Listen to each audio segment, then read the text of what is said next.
Praise the lord. అతి శ్రేష్ఠుడైన యేసుక్రీస్తు నామమున వాక్యం ఉంటున్న విశ్వాసులందరికీ ప్రభు పేరిట వందనాలు తెలియజేస్తున్నాను. మీరంతా క్షేమంగా ఉన్నారని తలంచి మీ ఆత్మీయ దైవసేవకుడు బ్రదర్ తేజమయ. ఈరోజు మనం తెలుసుకోబోతున్న అంశం ఏంటంటే, దేవుని మాట శ్రద్ధగా వింటే వచ్చే ఆశీర్వాదాలు ఏంటివో మనం తెలుసుకుందాం. దేవుని మాట వింటే దేవుని మాట వింటే ఎన్ని రకాలైన ఆశీర్వాదాలు కలుగుతాయో ఒక్కసారి నేను మీకు తెలియజేస్తాను. చాలా జాగ్రత్తగా వాక్యాన్ని మొదటి నుంచి చివరి వరకు వినండి. అద్భుతమైనటువంటి అగ్ని అభిషేకాన్ని మీరు పొందుకుంటారు.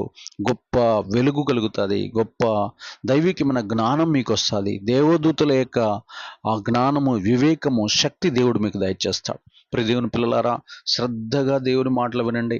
ఆయన రాసిన ప్రతి మాట నెరవేర్చబడతాది.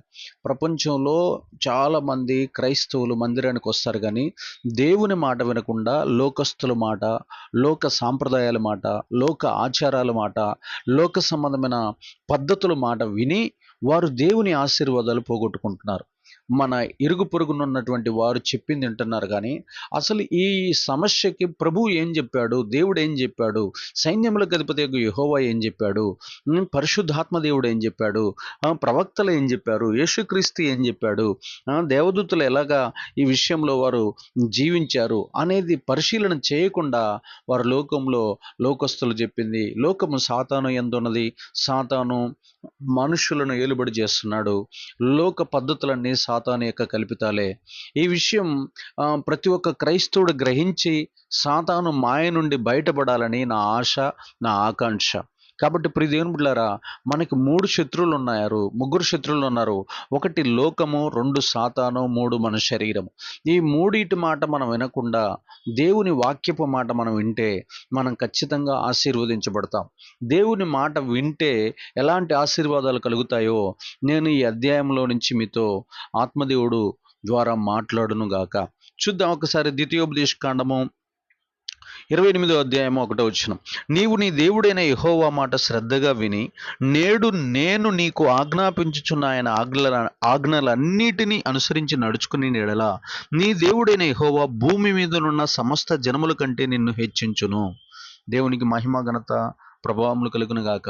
ఆయన మాట మనం శ్రద్ధగా వింటే, దేవుని మాట శ్రద్ధగా వింటే, భూమి మీద ఎన్ని జాతుల మనుషులైతే ఉన్నారో అన్ని జాతుల మనుషుల కంటే, అన్ని జనముల కంటే నిన్ను అధికంగా హెచ్చిస్తాడు.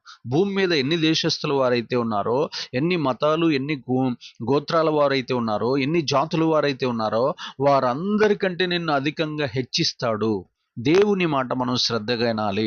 చాలా మంది లోకస్తుల మాట వింటున్నారు, ఇరుగు పొరుగు వారి మాట వింటున్నారు, పనికిరాని వాళ్ళ మాటలు వింటున్నారు, బంధువుల మాటలు, చుట్టాల మాటలు, స్నేహితుల మాటలు వింటున్నారు, కానీ దేవుని మాటలు వినట్లేదు. దేవుని మాట వినాలి. ప్రతి సందర్భానికి తగ్గట్టుగా చావు విషయంలో దేవుడు వాక్యంలో ఏం రాయించాడు, పెళ్లి విషయంలో ఏం రాయించాడు, ఆ తర్వాత పదవీ విరమణ విషయంలో ఏం రాయించాడు, అలాగనే ఏ కార్యక్రమానికైనా దేవుడు వాక్యంలో ఏం రాయించాడు అది గినక నువ్వు గినక పని చేస్తే దేవుడు నిన్ను భూమి మీద ఉన్న సమస్త జనముల కంటే అధికంగా హెచ్చిస్తాడు. ప్రతి పరిస్థితిలో రోగం వస్తే ఏం చేయాలి, ఆ తర్వాత పుష్పావతి కార్యక్రమంలో ఏం చేయాలి, పెళ్లిలో ఏం చేయాలి, చావులో ఏం చేయాలి, తర్వాత ఏ కార్యక్రమంలో గృహ కూడికలో ఎలా చేయాలి, సువార్త సభలు ఎలా చేయాలి, అలాగనే ఇతరుల ఆత్మలను ఎలా రక్షించాలి, అలాగనే ఇరుగు పొరుగు వారితో ఎలా ఉండాలి, అలాగే ఇల్లు కట్టుకునే విషయంలో ఎలా ఉండాలి, ఇలా ప్రతి కోణంలో మన యొక్క ఎదుగుదల కోసం దేవుడు అనేక మాటలు, సుమారు 8 లక్షల పదాలను బైబిల్లో సమకూర్చి పెట్టాడు. వాటిని చదవకుండా, వాటిని పాటించకుండా బయట వారు చెప్పారు, బంధువులు చెప్పారు, చుట్టాలు చెప్పారు, లోకస్తులు చెప్పారు, ప్రాణ స్నేహితులు చెప్పారు, అమ్మా నాన్న చెప్పారు, మా పితరులు చెప్పారని కనుక వాటిని పాటిస్తే ఘోరమైన నష్టాలు, దేవుని యొక్క ఉగ్రత, కోపం మన మీదకి దిగుతుంది. దేవుని మాట కనుక మనం విని గనక శ్రద్ధగా ఆయన మాట విని దాన్ని కనుక ఫాలో అయితే మనము భూమి మీద ఉన్న సమస్త జనముల కంటే అధికంగా హెచ్చించబడదము గాక. రెండో విషయాన్ని మనం చూద్దాం. ద్వితీయోపదేశ కాండము 28వ అధ్యాయం 7వ వచనం. నీ మీద పడు నీ శత్రువులను యెహోవా నీ ఎదుట హతమగునట్లు చేయును. వారు త్రోవను నీ మీదికి బయలుదేరి వచ్చి 7 త్రోవల్లో నీ ఎదురు నుండి పారిపోదురు. దేవునికి మహిమ కలుగును గాక. రెండో విషయం తెలియజేస్తున్నాను. దేవుని మాట గనుక నువ్వు వింటే శత్రువుల మీద జయమిస్తాడు. వారు ఒక దారిలో వస్తే నిన్ను చూస్తే 7 దారుల్లో నుంచి వారు పారిపోయేటట్లు దేవుడు చేస్తాడని వాక్యం ఎంతో స్పష్టంగా తెలియజేస్తున్నాడు దేవాతి దేవుడు. ఆయన మాట వింటే చాలు, నీవు ఆయన మార్గంలో నడుస్తూ ఉంటుంటే, ఆయన మార్గానికి వ్యతిరేకంగా, నీ మాటలకు వ్యతిరేకంగా, నీ నడకకు వ్యతిరేకంగా, నీ పనులకు వ్యతిరేకంగా, నీ క్రియలకు వ్యతిరేకంగా, నీ ఆలోచనలకు వ్యతిరేకంగా ఏ శత్రువు అయితే లేచాడో ఆ శత్రువు నీ ఎదుటి నుండి పారిపోయేటట్లు వాడిని తరిమి తరిమి తరిమి కొడతాడు. వాడి మెడ కొంకులు విరగొడతాడు. వాడు బలహీనుడయ్యేటట్లు చేస్తాడు. వాడు భూమి మీద కనబడకుండా చేస్తాడు. వాని యొక్క వంశము భూమి మీద నుండి పెరికి వేసేటట్లు చేస్తాడు.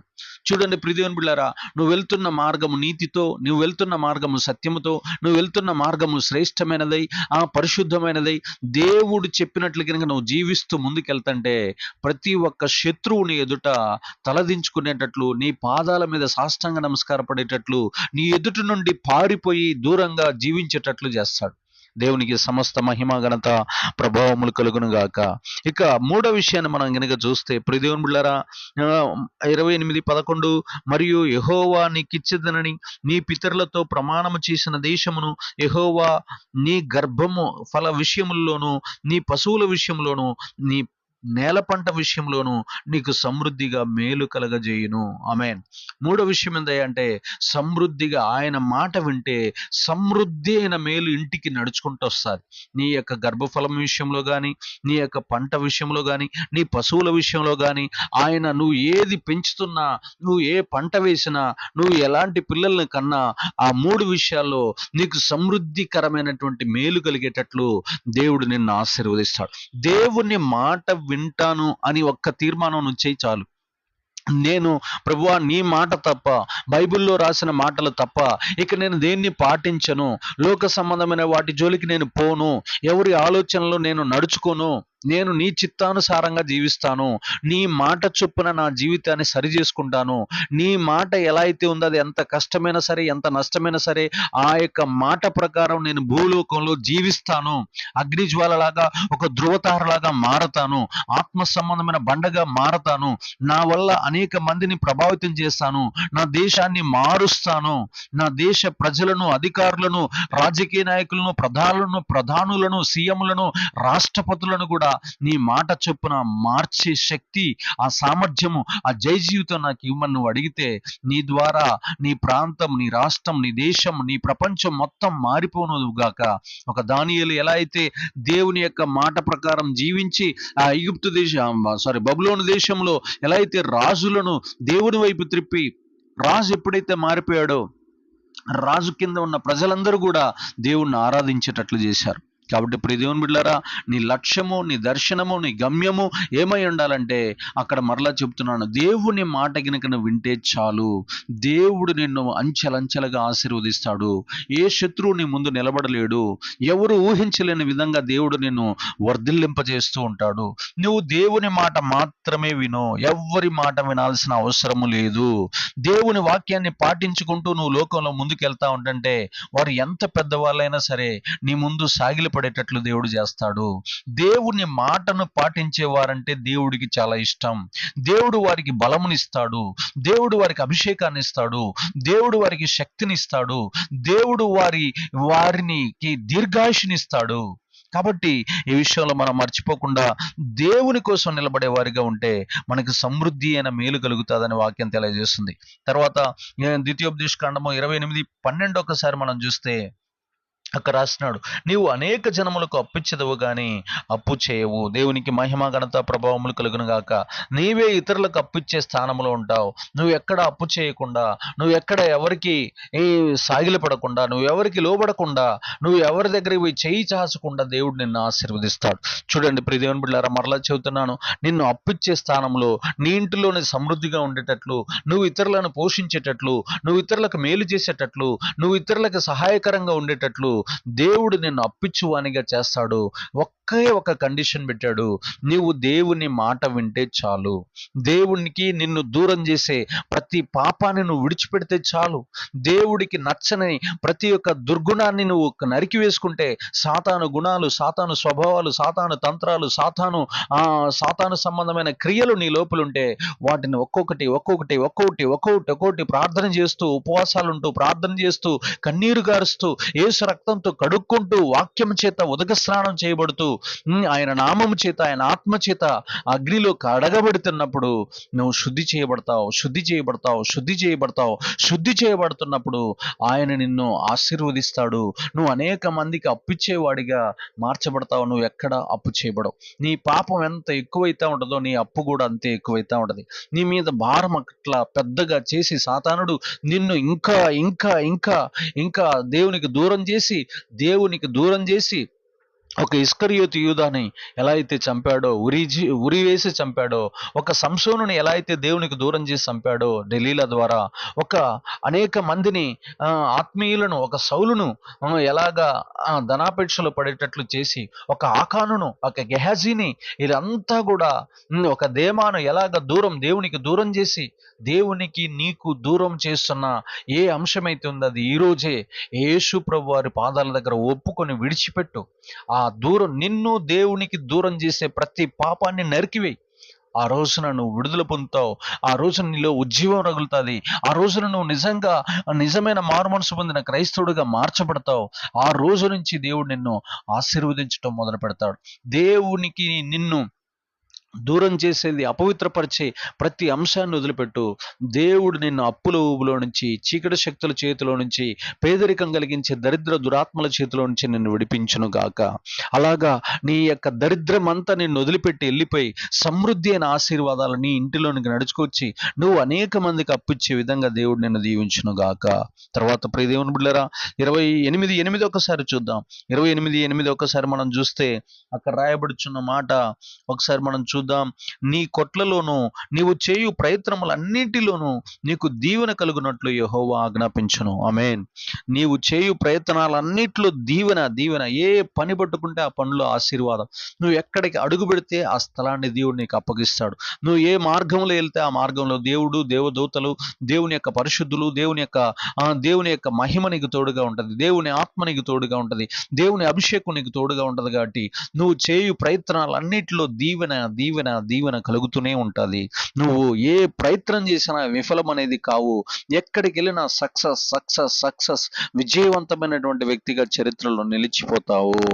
తర్వాత మనం ద్వితీయోపదేశకాండము 28:9 ఒక్కసారి చూస్తే అక్కడ రాస్తున్నటువంటి మాటలు, ఆయన తనకు ప్రతిష్ఠిత జనముగా నిన్ను స్థాపించును. ఆమేన్. చూడండి ప్రియదేవుని బిడ్డలారా, నీవు ఆయన మాట వింటే చాలు, ఆయన నిన్ను ఒక ప్రత్యేకమైన వ్యక్తిగా, ఒక స్వాస్థ్యముగా, ఒక ప్రతిష్ఠితమైన వ్యక్తిగా, ప్రపంచంలో ఎవ్వరికి లేనటువంటి ఆ యొక్క అగ్ని అభిషేకాన్ని నీకు ఇస్తాడు.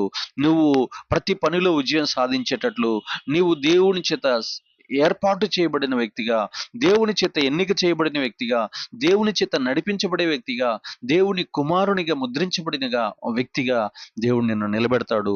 ఒక ప్రత్యేకమైనటువంటి మార్గాన్ని నీకు ఏర్పాటు చేస్తాడు. సాతాన్ని గెలవటానికి, లోకాన్ని గెలవటానికి, పాపాన్ని గెలవటానికి, మరణాన్ని గెలవటానికి, లోకంలో ఉన్న రోగాలను, వ్యాధులను, చీకటి శక్తులను, అంధకార శక్తులను, మాంత్రిక శక్తులను, దయ్యపు శక్తులను, పాతాళ శక్తులను, దురాత్మల సమూహాలను, అంధకార శక్తులను, వ్యభిచార శక్తులను, నరహత్యను కలిగించే శక్తులను, జగడపు శక్తులను, ప్రతి శక్తిని జయించటానికి దేవుడు నీకు ఆధిక్యతనిస్తాడు. కాబట్టి ప్రియ దేవుని బిడ్డలారా, మరలా చెబుతున్నాను, నీ జీవితంలో నువ్వు గుర్తుపెట్టుకోవాల్సింది, ఒక దేవుని చేత నువ్వు ప్రతిష్ఠితమైన వ్యక్తిగా, దేవుని చేత ముద్రించబడిన వ్యక్తిగా, దేవుని చేత అభిషేకించబడిన వ్యక్తిగా, దేవుని చేత ఏర్పాటు చేయబడిన వ్యక్తిగా భూలోకంలో నువ్వు నిలిచిపోతావు. ద్వితీయోపదేశకాండం 28:8 ఒకసారి మనం చూస్తే అక్కడ ఒక మాట రాయబడి ఉన్నది. ఆయన ఏమంటున్నాడు చూడండి, నీ దేవుడైన యెహోవా నీకిచ్చుచున్న దేశంలో ఆయన నిన్ను ఆశీర్వదించును. దేవునికి సమస్త మహిమ, ఘనత, ప్రభావములు కలుగును గాక.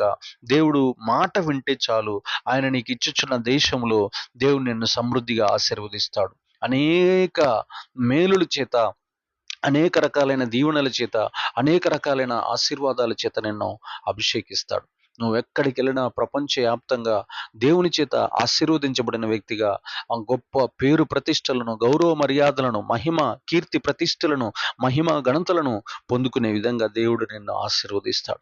అడుగు పెడుతున్న ప్రతి స్థలంలో నీకు అవమానం అనేది లేకుండా, ఎక్కడికి వెళ్ళినా నిన్ను చూసిన ప్రతి ఒక్కరూ వందనాలు చెప్పేటట్లు, నిన్ను చూసిన ప్రతి ఒక్కరూ నిన్ను చూసి కౌగిలించుకొని ముద్దాడునట్లు, నీకు ప్రతి నమస్కారములు చేయనట్లు, నిన్ను గౌరవించినట్లు, నువ్వు నడుచుకుంటూ వెళ్తుంటే నువ్వు లేచి నిలబడేటట్లు దేవుడు నిన్ను ఆశీర్వదిస్తాడు. ఆత్మ సంబంధమైన బండగా నిన్ను చేసి అనేక మంది ఎదుట నిన్ను ఒక గొప్ప ఘనమైన పాత్రగా నిలబెడతాడు. దేవుని ఒక్క మాట వింటే చాలు, ఈ 7 రకాలైన ఆశీర్వాదాల చేత నువ్వు ఆశీర్వదించబడి వర్ధిల్లదువు గాక. ఆమేన్.